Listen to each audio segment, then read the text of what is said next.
as red. She's got the spices, smile so bright. Cooking with Judith right by my side. By my side. Chop, chop, sizzle, frying pan heat. From pancakes to a fancy feast. Cooking with Judith, fun to say the least. The least. Hello and welcome to my kitchen. I'm Judith, and today I'm going to do a teriyaki salmon. I have some coho pieces. This is 285 grams, so it's a little under a pound. And I made teriyaki sauce last night. And if you're wondering, a lot of recipes say thicken with cornstarch. You don't really need to. Just reduce it. It'll be plenty thick enough.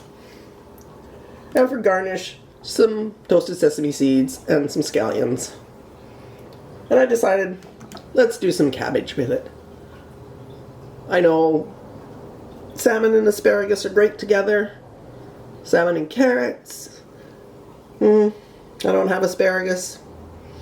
Should eat a green vegetable. And I like cabbage. So it's cabbage tonight. So let's get started. To make the teriyaki sauce, our base is going to be tamari. Now you can use soy sauce, but tamari is generally gluten-free. It's made differently, has slightly less sodium. So we want half a cup of tamari, half a cup of mirin,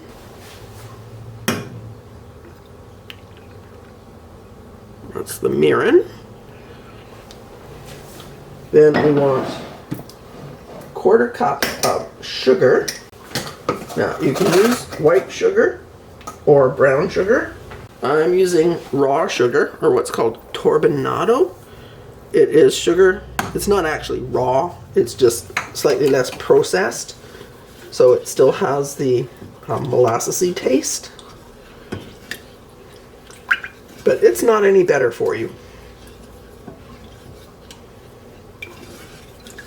Okay. Then we need a quarter cup of sake. If you don't have sake, you can use white wine. And we want 1 teaspoon of grated garlic.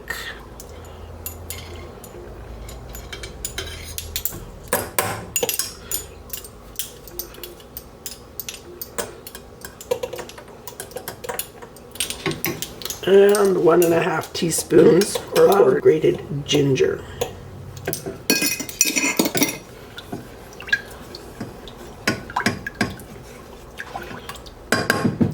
Almost done.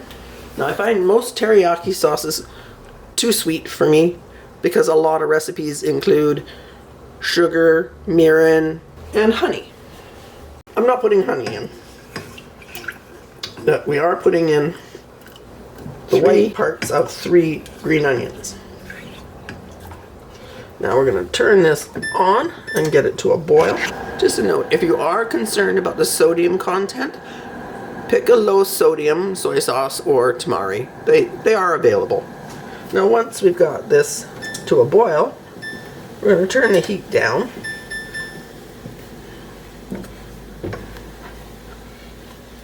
To low. Just try not to let it boil over. I smell the ginger and the garlic and even the green onions.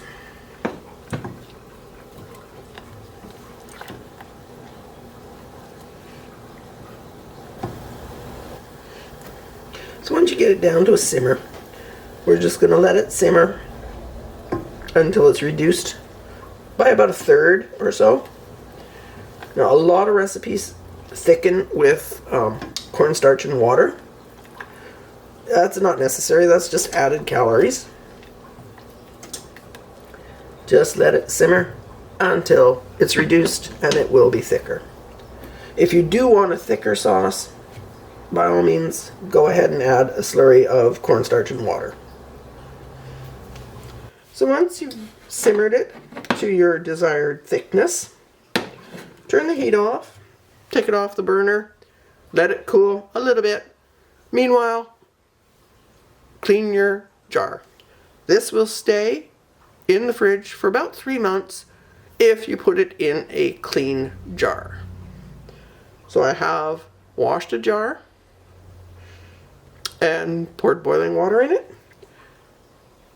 And now we're going to drain it and pour our teriyaki sauce into that.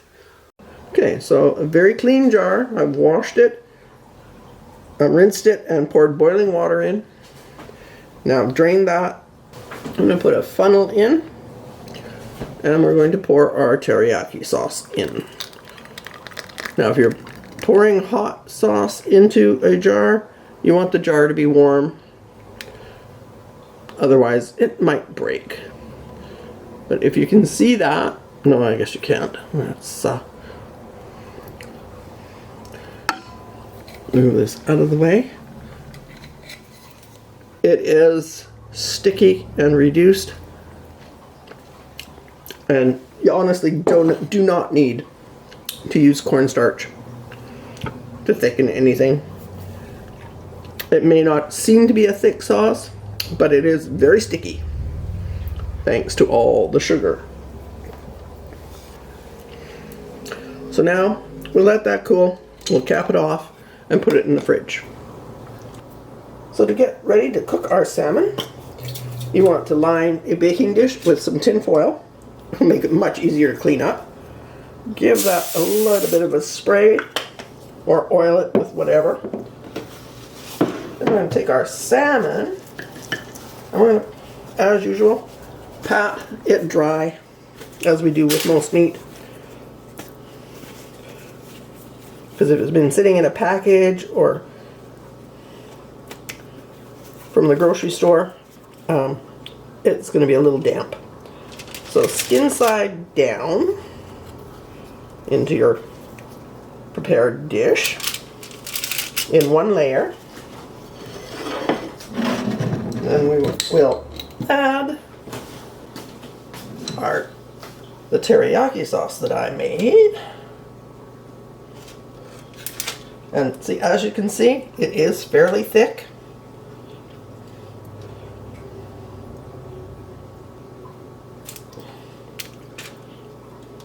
And that has no thickener in it. I just simply simmered it until it had reduced.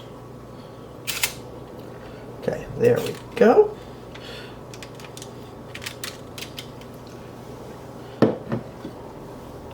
And we are already making a mess. Now we just need to wait for our oven to heat to 400 degrees. And you will put your salmon in the center of the oven for about, depending on the thickness, 3 to 6 minutes. And then we're going to baste it again with teriyaki sauce. And actually, you probably have enough sauce in the bottom of the pan to just use that without adding more.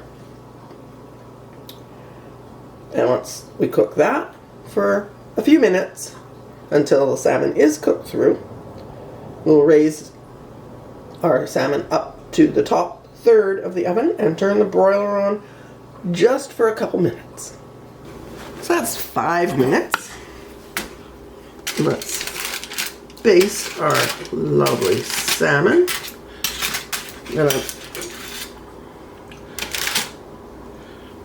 do have sauce in the bottom, so let's just splash that onto it.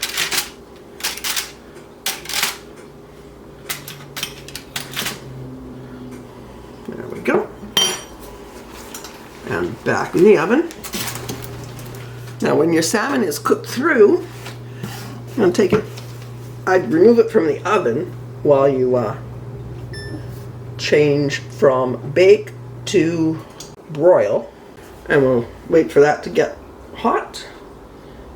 And we're going to put this under the broiler for just a few minutes. Now one thing you want to make sure of with your salmon is please don't overcook it. It becomes very dry, not very nice. So let's actually give it, hang on, let's turn the light on. We'll check here. Yeah, we're still quite a ways from being totally cooked in there. The edges are cooked. So under the broiler for a few minutes should complete the cooking process. And don't forget to baste again before you put it under the broiler.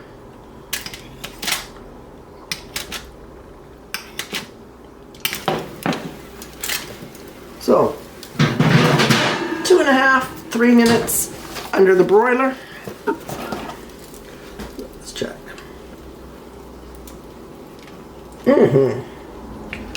Looking good. Now, it's time to plate it up and garnish. Teriyaki salmon. Let's take a little taste. Ooh, cooked perfectly.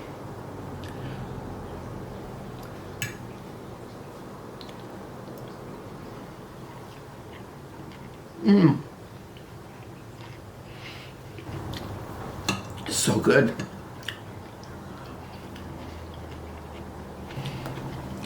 If you prefer a sweeter teriyaki sauce, add a tablespoon or two of honey.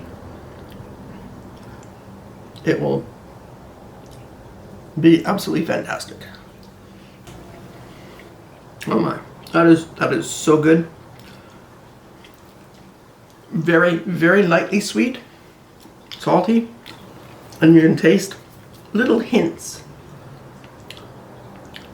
of the spices in there, which is why I prefer to make my own teriyaki sauce, because commercially made teriyaki sauce, as I said, is usually way too sweet for me, and that's all I can taste is sweet. Thank you so much for watching. I hope you enjoyed the video. Please try the recipe. Make your own teriyaki sauce. It's not difficult, and it's so superior to commercial versions. And you can tweak it the way you like it. And gluten-free, you want to use a sugar substitute, it's all up to you. I appreciate everyone that watches, likes, shares my videos. On that note, please remember to like, share, and subscribe. And I'll see you again soon with a new video. Thank you so much for watching.